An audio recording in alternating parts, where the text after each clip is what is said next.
York City Mayor Bill de Blasio announced his bid. I intend to break the mold, and I intend to make history, and I intend to win. And Steve Bullock, governor of Montana, a state President Trump won in 2016, jumped in too. Meanwhile, Washington Governor Jay Inslee introduced a climate plan. We need a full, complete, 100% mobilization of the United States economy to defeat the climate crisis and put 8 million people to work. Former Texas Congressman Beto O'Rourke is trying for a reboot and rebranding. Former Vice President Joe Biden went to New Hampshire.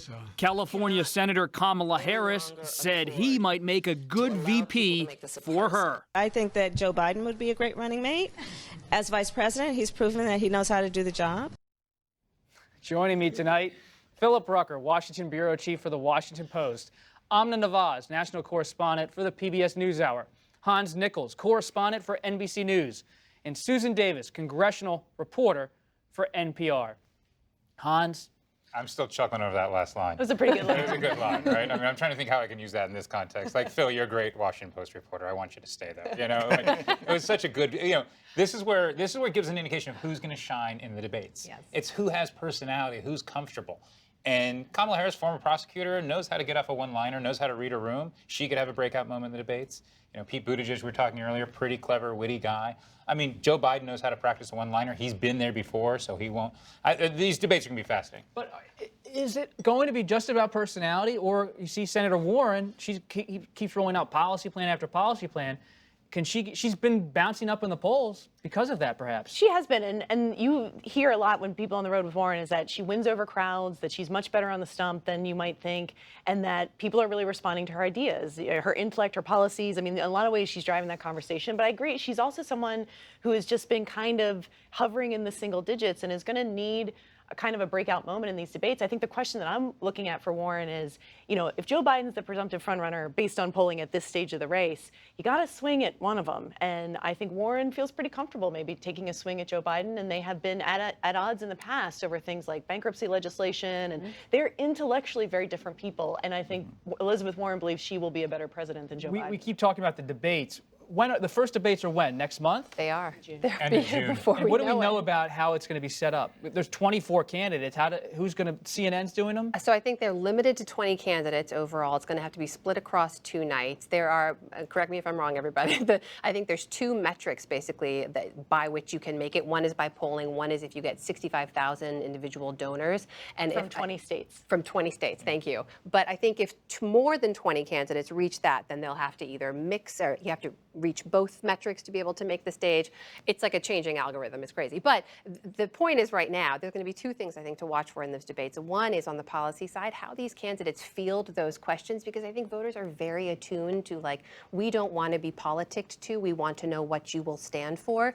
And people are also assessing who will beat Donald Trump. That is still the #1 thing for Democratic voters, is which one of these candidates we think stands a real chance at defeating Donald Trump. And that question is also on the mind of President Trump. Almost every tweet, every interview he gives, he's talking about Vice President Biden or Senator Sanders. Yeah, he's clearly concerned about Biden. That's because the public polling is showing that Biden would defeat Trump in a head-to-head, as is the president's private polling. There's concern about Biden because of the 3 industrial Midwest states that he could take off from Trump: Pennsylvania, Michigan, and Wisconsin. And if Trump can't win those 3 states again in 2020, he's going to have a difficult time getting to the 270 electoral votes that he'll need to win re-election.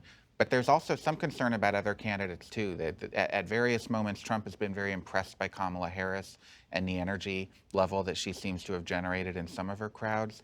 He's made a couple comments about Pete Buttigieg, the mayor of South Bend. There are a lot of interesting candidates out there who could be a competitive foil for the president. What do we make of New York Mayor Bill de Blasio jumping into this race in May? I mean, why not at this point? Seems to be a lot of Democrats' attitudes. I do think you get a sense when these Democrats are sizing each other up that no one really thinks that anybody has a clear electable path. You know, I think there's a lot of goodwill towards Joe Biden, but I think there's a lot of Democrats down the ballot who look at him and think it's more my time than his.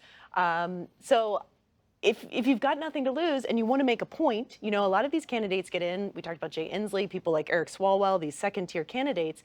If you want to force the party to have a debate about something, You know, Inslee's in the race to talk about climate change. Swalwell's in the race to talk about guns. De Blasio, if he wants to make an issue, he might be able to provoke a conversation. Hans? I have no idea why Bill de Blasio is running. I just don't. I don't like. I mean, he can articulate a reason why, but he's not particularly popular in his home state. Or in his own party. Yeah, or his own party. I mean, the challenges for him to get the nomination seem, pretty significant. But, on this whole idea of, who the White House is worried about or wants to run against, parties are almost always wrong about who they want to run against. I mean, had you asked Hillary Clinton sometime in early 2016, would you like to run against Donald Trump? I think she would have said yes. Yeah. Right? And the people that really scared her, like the Jeb Bushes. And do any of us at this table think that Jeb Bush would have defeated Hillary Clinton had he been his party nominee?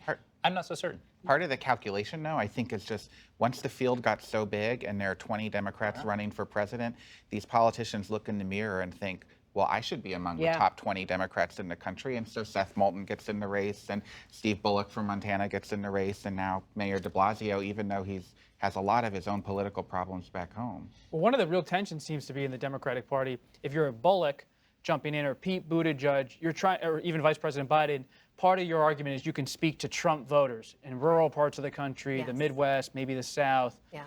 Others are saying the primary shouldn't be about that. It should be about progressive values, different kinds of policy proposals. Is that, do you have the same read? We talk every election cycle about the swing voters, right? The elusive swing voters. I think statistically we've shown that number of people who self-identify that way has been shrinking, but they matter. We know that they are out there. There are people who voted for Obama in both 2008 and 2012 and then voted for Trump. It can happen again. We also know the Democratic Party's been making a real effort to try to reach some of those people, right? They've had some kind of sessions where they're informing people, like, this is how you can this is how you can go on Fox News and talk to people who self-identify as Republican. These are the kinds of messages you should be using. And now you have Democratic candidates going on Fox News to do town halls. There's clearly an effort being made there. Not everybody. Not everybody. Senator Warren said no thanks to Fox News. Yeah. I mean, at this point, too, if you're not getting any traction, you need to make news. And I think Warren is good at that, both through ideas and understanding to take on Fox. And then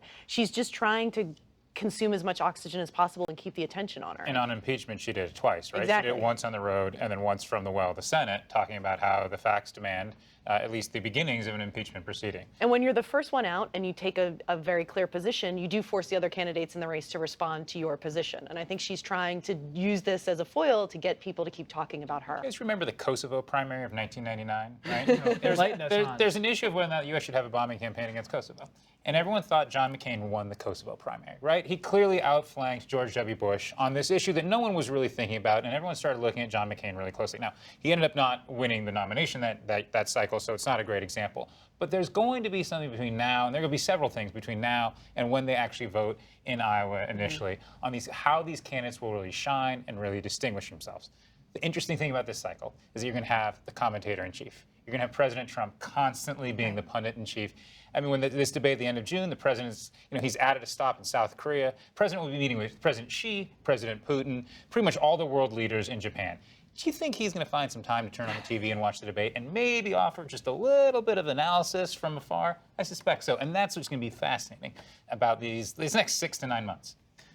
The one Democrat he doesn't have a nickname for, Speaker Pelosi. It's always just Speaker Pelosi or Nancy Pelosi. That tells you something about power and respect. That's it for this edition of the Washington Week Extra. You can listen wherever you get your podcasts or watch it on our Washington Week website. While you're there, check out our Washington Weekly News Quiz. I'm Robert Costa. See you next time.